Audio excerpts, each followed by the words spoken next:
My name is Derek, and today I'm going to be working on this phone. As you can see, it doesn't look very good. The first thing that I think when I see a phone that's this busted is there going to be an underlying issue with the motherboard? One of the classic fails that this iPhone 12 probably experienced is a separation to one degree or another of the top and bottom boards, creating a searching no service, no Wi-Fi Bluetooth scenario. Given how bad it's broken on the back and the front, it's almost guaranteed to have that issue. I can't tell because of the screen being the way it is. Let's take it apart and see what we can do about it. Man, that has seen better days.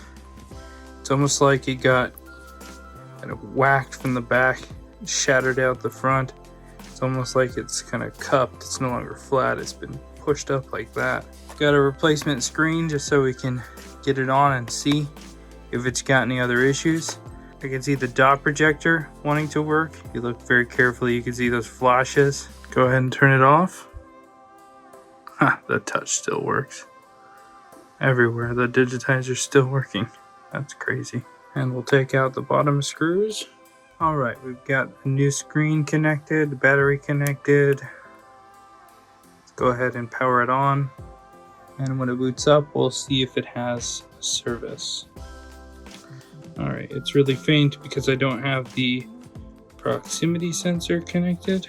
But if you can make it out, it does say SOS with the 4 blinking dots below it. So here, let's do that again. I've got the prox connected.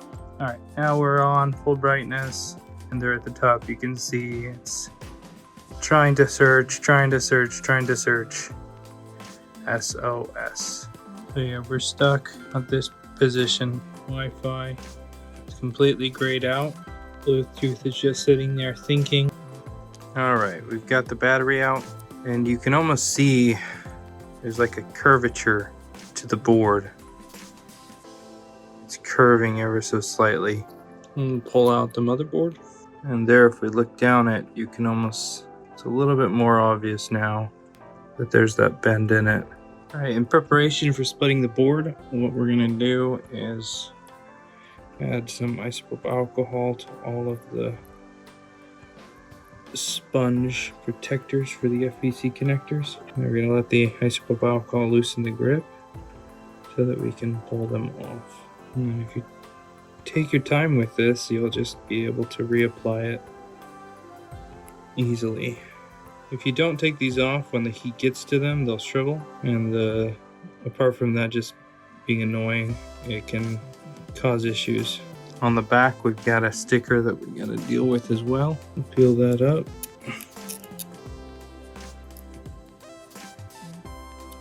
To separate the top from the bottom board, you'll need these plates. However, because the rest of the world doesn't have the 5G antenna, I had to grind away the slot there so that I didn't have to desolder it in order to get it to fit.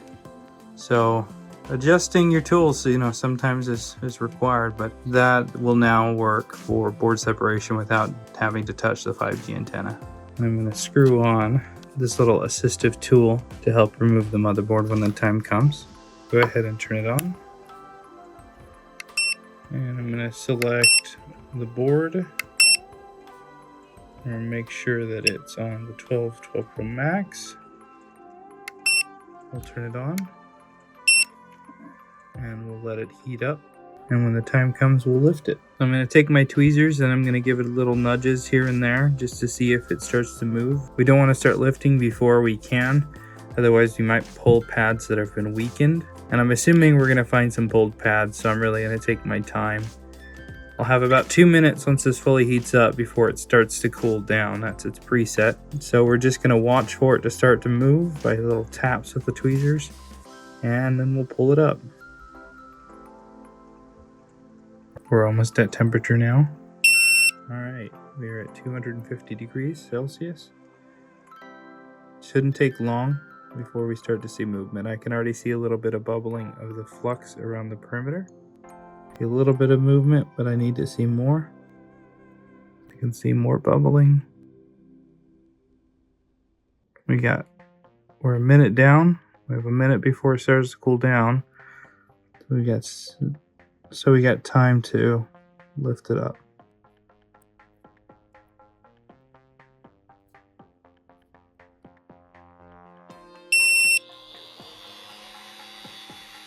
Wait to the last second to lift it up, and I can see that we got some pulled pads. So we should be able to fix those, and we'll let this just cool down before we start working on it. All right, looking at under the microscope, we've got 1, 2, 3, 4, 5 pulled pads.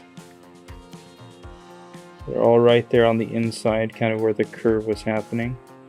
And looking at the rest of the board, I don't see any other pulled pads.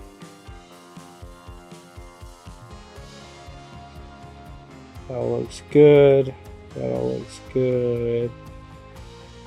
That's good.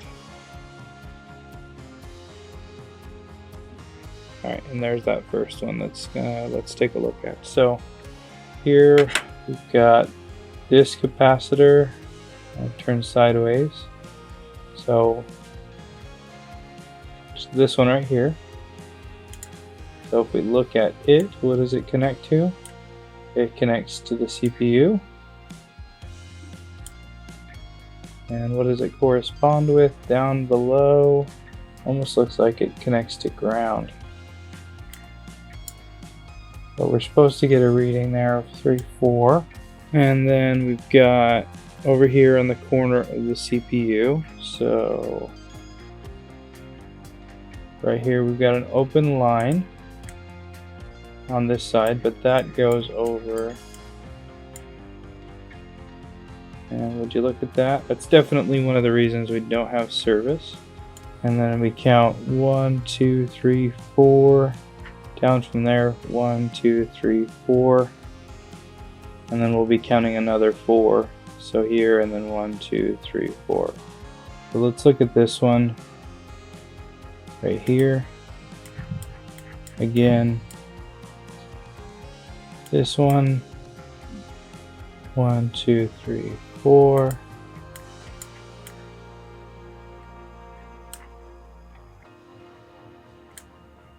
Open line, and it connects to the CPU. And then coming over here, we've got in the corner, got the ground, and then we've got 1, 2, 3, 4, 5, 6, 7, 8, 9. So ground, 1, 2, 3, 4, 5, 6, 7, 8, 9.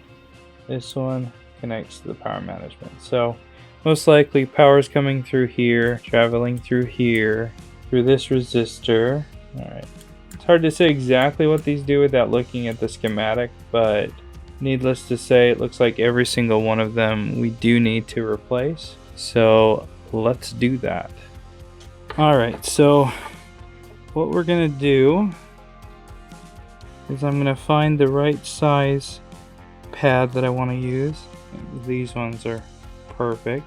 Yeah, I want to go small on this. And I'm going to take some 183 solder paste. And we're going to be working with 5 pads today. So I'm going to prep these 5 right here. So the goal is to deposit a little bit of solder on each one of them. Okay.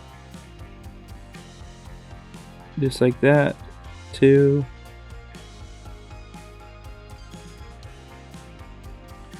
Add a little bit of flux because I don't like how all of those are.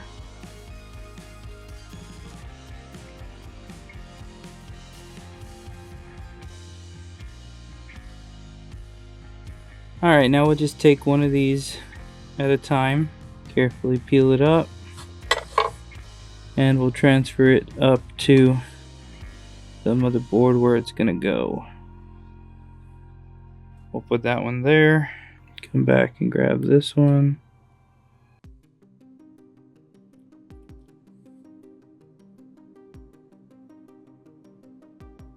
Grab the third one. Grab the fourth one.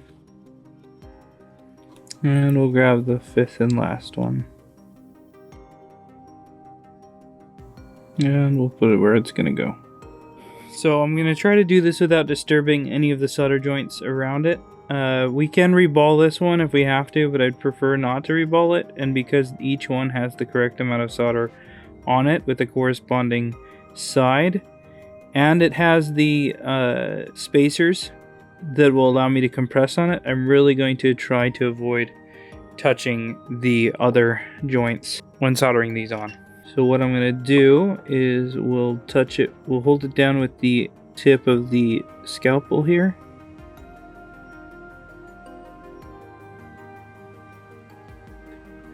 And we'll solder that down. Move on to the second one. Go in gently.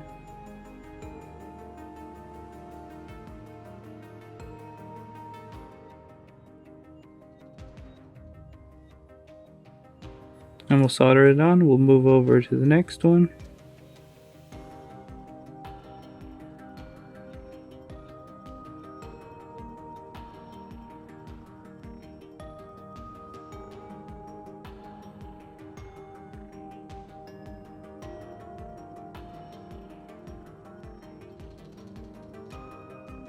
Solder it on, move over to the next one.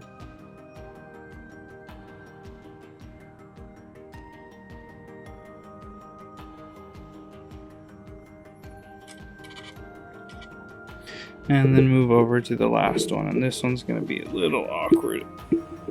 I don't want to move the clamp, so I'm just going to try to get it from a different angle.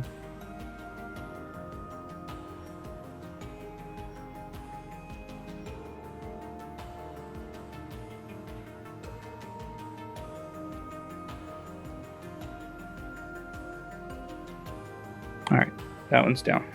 Alright, time to clean up the flux. We'll blow it away a little bit. Take a brush to it. There we go. And blow it away. Nice and clean. Move on to the next one and do the same thing. That one looks good. Move on to the next one. That one looks good. Move on to the next one. Really getting out any of the grime. Also making sure that they don't move at all. If there's any movement in the pad, then we'll have to take a look at it one more time, but they don't look like they're going anywhere. So we're gonna go ahead and spray off the alcohol.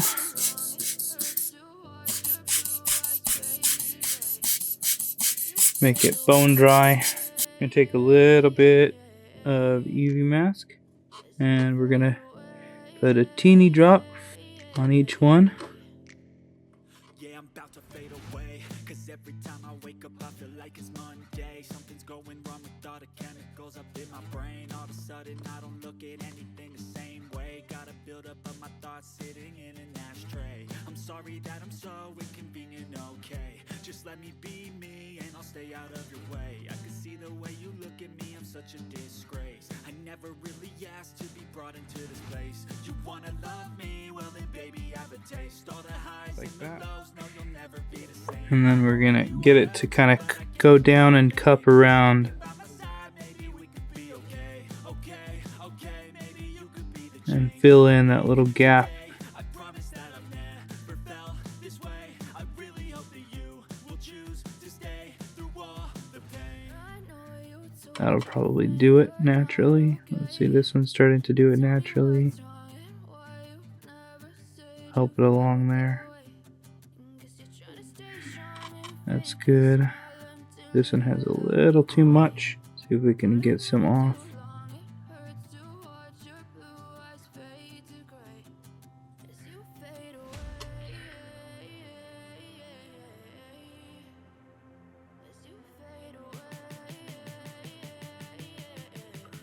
That looks really good.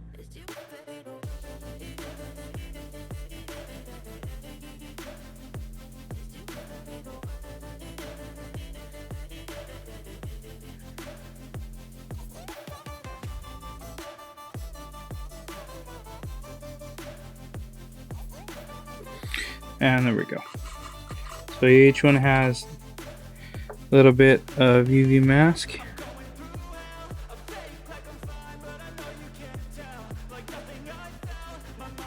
I'm going to absorb some of that. That was a bit much. There we go. That's better.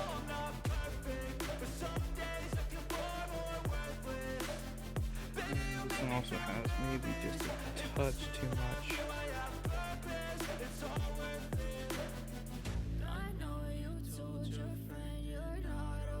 There we go. Now we'll cure it with the UV light. And while that is curing, let's take a look and see. You can see here we've got the pads that are still on the other board. And then something that you'll notice along this entire edge is you've got a bunch of these grayish looking pads. Okay, that's oxidation.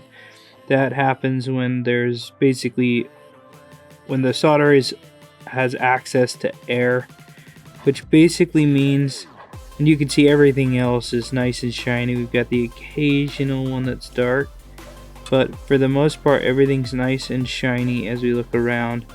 It's just when we get to this section over here, this corner where this edge where we're missing pads, where we had that oxidation occurred, which means this was where the board had split obviously, and it had pulled with it those 5 pads.